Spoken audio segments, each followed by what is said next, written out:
So, for everybody out there that's going through this awakening process, from the third density through the fourth into the fifth dimensional consciousness, like there's some shit you have to go through. You have to process, you have to reflect on, you have to accept, you have to embody, you have to let go of so many layers of versions of myself that I had to go through all of that processing, all of that shedding to elevate my frequency to a level in which I could enter the fourth density and then go from fourth to fifth. Like, it's not an easy task to accomplish, and a lot of information out there is really oversimplified, or sometimes actually over exaggerated. Um,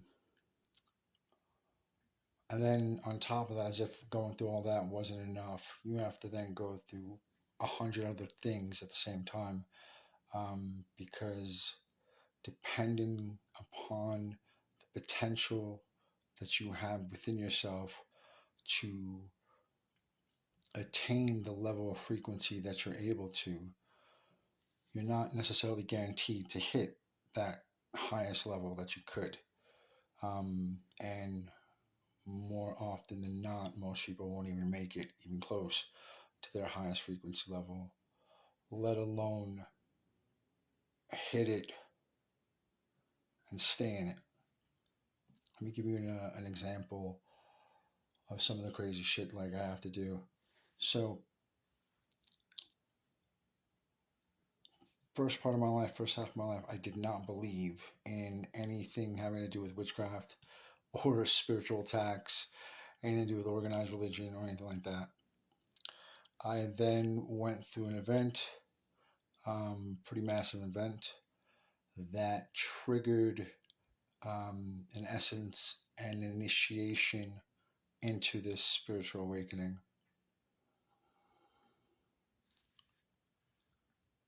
I go through the spiritual awakening process. I go through a shit ton of fucking stuff.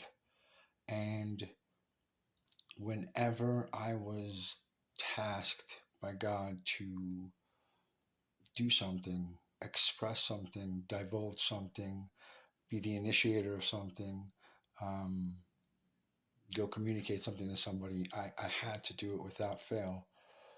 This last one was was weird, and at the same time was very freeing. I had to contact an ex-girlfriend. I want to talk about ex-girlfriend back in high school, where the story goes that my mother and my father went through a divorce that ended up in a murder-suicide. The murder-suicide was having my father portrayed as a monster that didn't want to let go of my mother, thus killed her and then killed himself.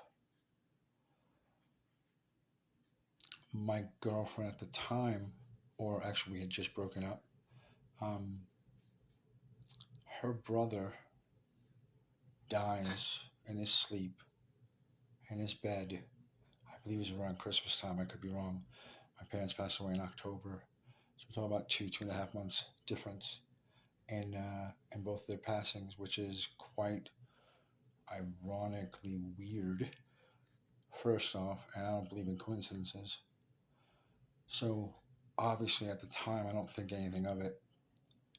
It's not until I'm 42 where God, my spirituality, my ascension, my high vibration, my ability to elevate to a higher perspective point, to understand what it is I'm seeing from a different angle.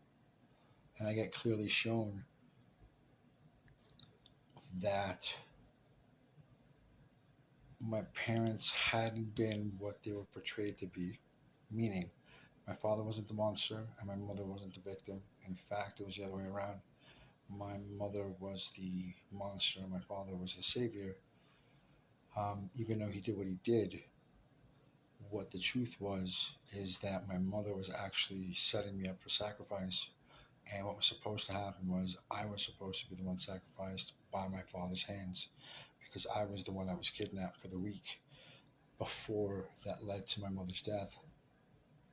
And that week that I spent with him, being the divine being that I am, the one favored, the one that has this gift of being able to shift people from what they were going to do to what needs to be done.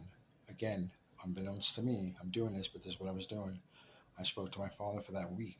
I was a kidnapped victim at this point, speaking to my father for the week. And because of those conversations we had, because of what happened between us that week, he saw me in such a different light that the programmed response that my mother had placed within him to basically commit the crime by killing me because he was going to kill the whole family.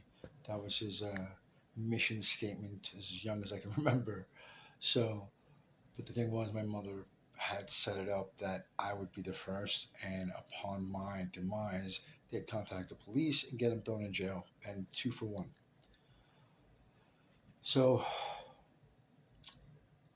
he drops me off. He goes and he does what he does with my mom and himself. And again, unbeknownst to me, he saved me. He saved me from a person that ultimately became, very clearly to me, a covert narcissist that was manipulating the entire situation the entire time, okay, and veiled my eyes to my father's actual character and veiled my eyes to the truths that were so easily decipherable once I applied a simple logic of look at the actions of the people as opposed to the memories that I was given. Once I applied that, that was it. It was very easy for me to see. I was like, okay, well, he was there, he did this, he did that, she wasn't there, she didn't do that, and I know she did this. And then, bam. She was once my angel on a pedestal, and he was the monster that just, yeah, switched to the savior, the literal father saving the son, embodying the son with the Holy Spirit that was to come. When my girlfriend, ex-girlfriend's brother died,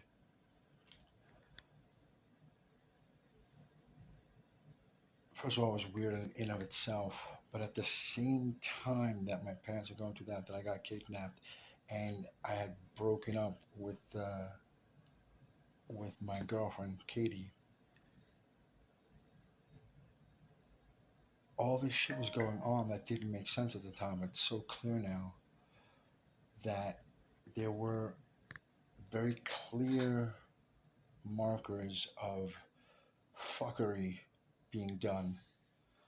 And this fuckery had to do with a group that desired the separation of me from Katie. And the reason for this is um, you can call us soulmates, you can call us twin flames, you can say that we were destined to have a relationship and a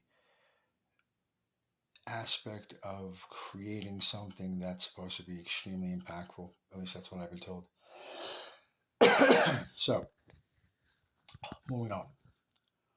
Today, I should say yesterday, I was told for like the 17th time, at least in the last 6 months, that I really need to tell Katie the truth about her brother. And man, I have been dreading that message, and not for anything other than the shallow, ego-based, not wanting to be looked like as a fool for what I was about to say. I mean, I haven't really spoken to anybody about my spirituality, what I've been doing, what I've been going through, what I've learned, what I have gained, whose presence I stand in, how the fuck I can sit here and say God is my right hand man. And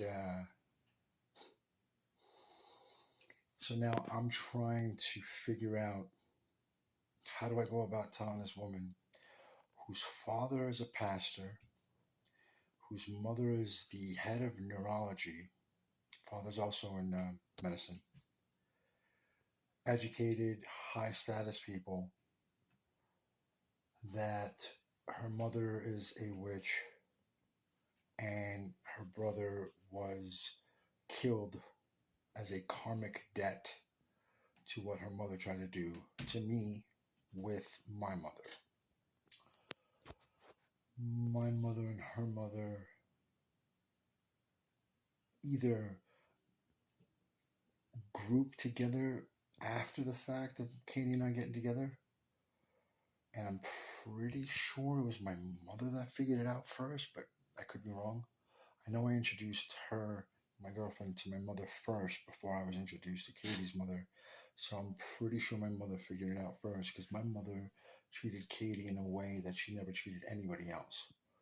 I always thought that was like, oh, okay, she liked her. She really thought it, blah, blah, blah, blah. But now I know that it's like, oh, shit, this is the one that we need to keep away from him. So I'm going to get as close to her as possible to keep an eye on him. And wouldn't you know it, we're doing really great. We're having a good actual relationship, in which I can argue right now that it's probably the only woman that I've ever had that actually brought me up as opposed to any other direction.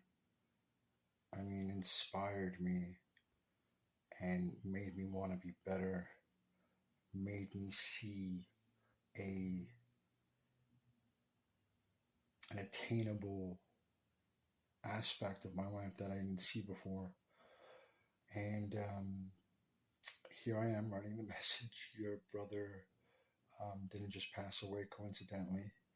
He was karmically taken after being told, her mother, that that's exactly what would happen, because God told her, you're not fucking with this one this lifetime. Very clearly. I mean, he in fact said to my mother, like, it's gonna blow up in your face if you do this. And ironically, God's not without humor, because it literally blew up in her face with a 10 gauge shotgun.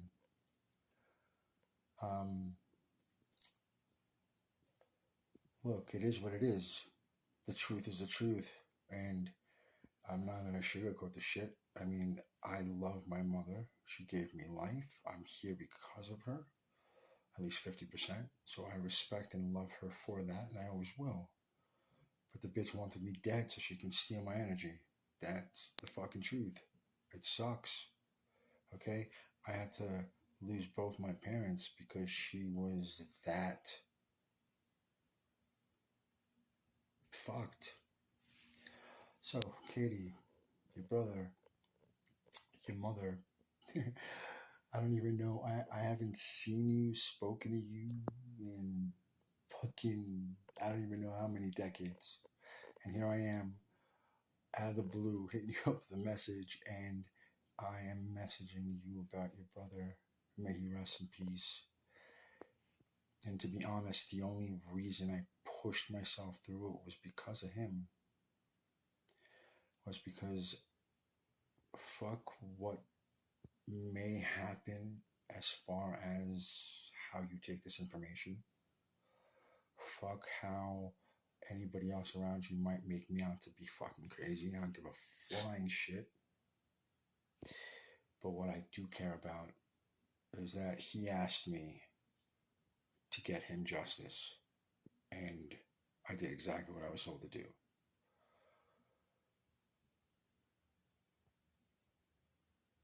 I'm sorry that happened. I can't express the just the sorrow and the understanding of loss that put on you and your family. But it's been, without a shadow of a doubt, even more so worse, not understanding that your mother, every day of your life, stood there and fucking lied to you. And hey, by the way, Mrs. Moran, I'll never forget your famous last words to me. We're talking about the head of neurology at the VA, short little woman, walks up to me, looks up, and says, "You are a sociopath if you think you're getting into this family so you can marry up when you know where you should be."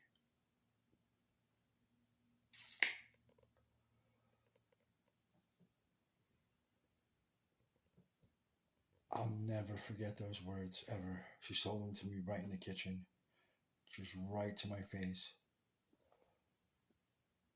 Then my mother dies, and then she goes as far as to say to her daughter, "Do not go to the funeral.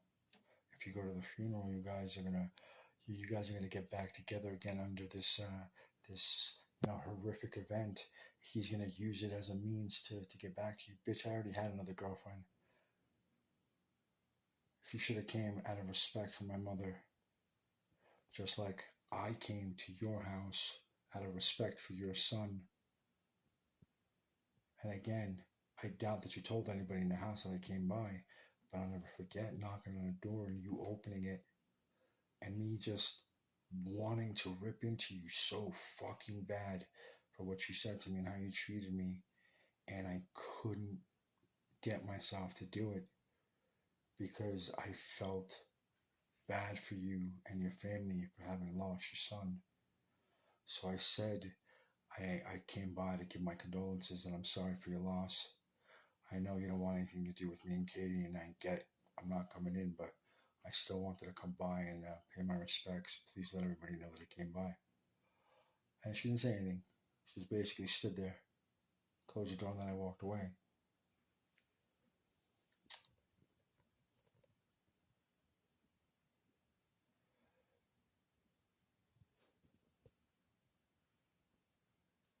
I really hope you understand. Like, I've been wanting to say this for like 6 months now. But up until today, yesterday, I had not processed fully all of the remaining ego attachments I had to what people that were once important to me or are important to me would see me as. And I'm sorry for that.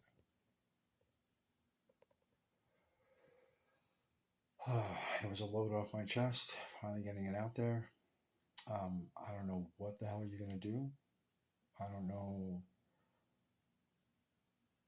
how you even handle some kind of information like that out of the blue. I really hope you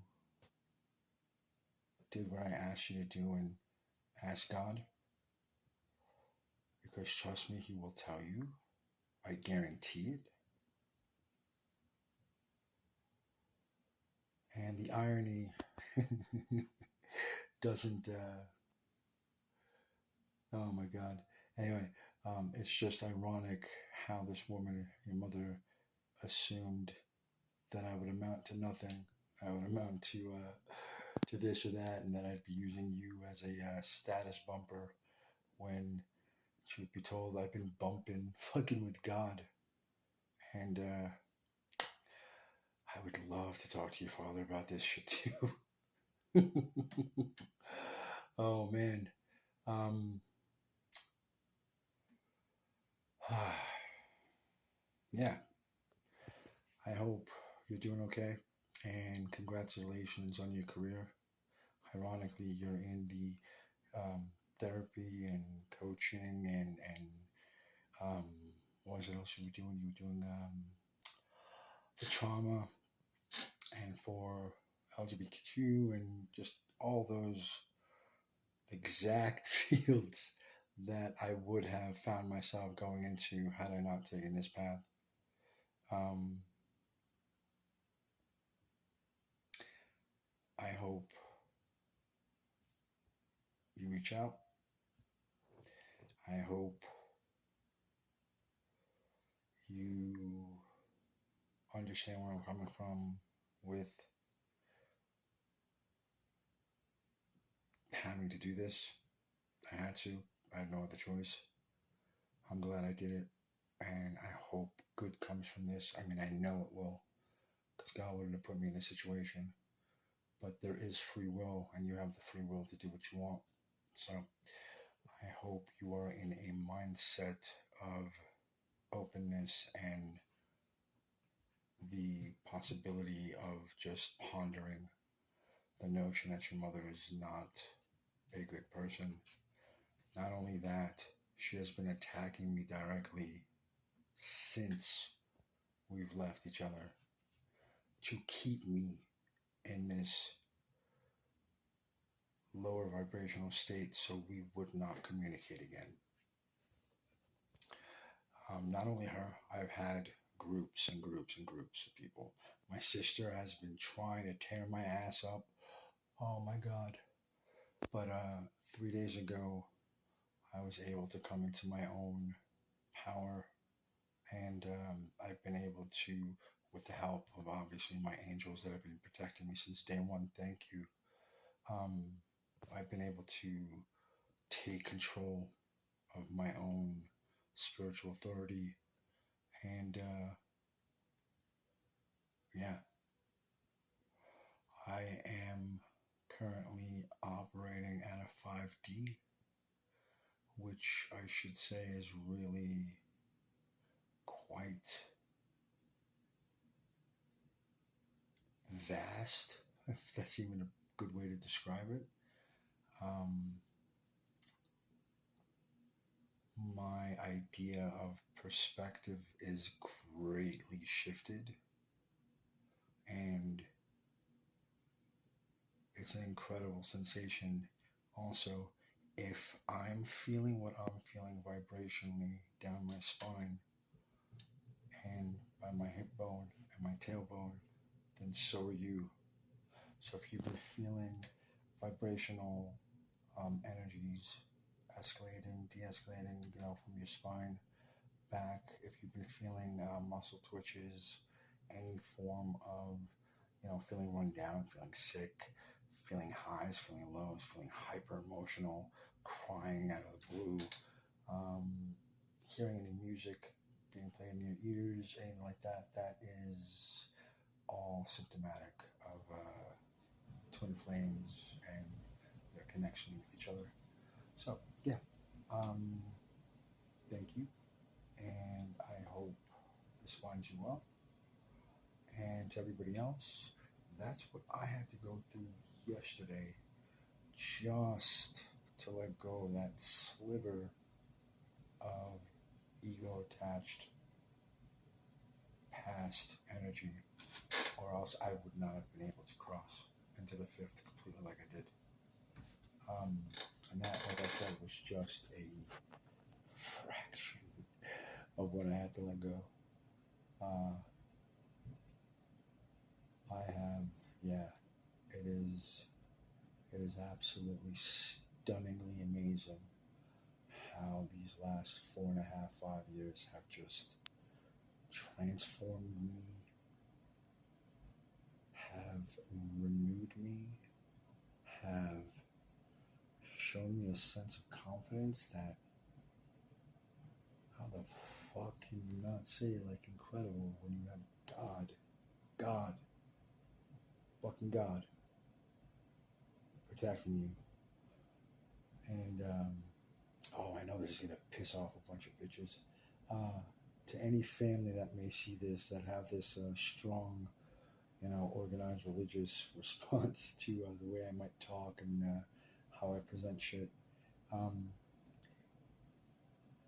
I'll be making a video about that very soon, and I'm going to be explaining to all of you exactly what the truth is, as opposed to what you all fucking thought it was. And it's so fucking funny. The last memories I have of my family were at the funeral home.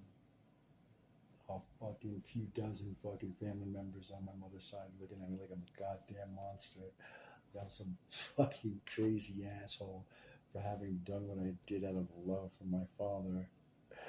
And now I am standing, I should say sitting currently, in the grace of God. In the fucking grace of God. Because I have a purpose that you're all going to see unveil shortly. And to all of you that chose to invest in my sister, the other covert narcissist, part of the coven as well. And for all of you out there that were a part of the inheritance theft, it's all coming down, people. It's all fucking coming down. To the rest of you, I love you. And yeah, peace.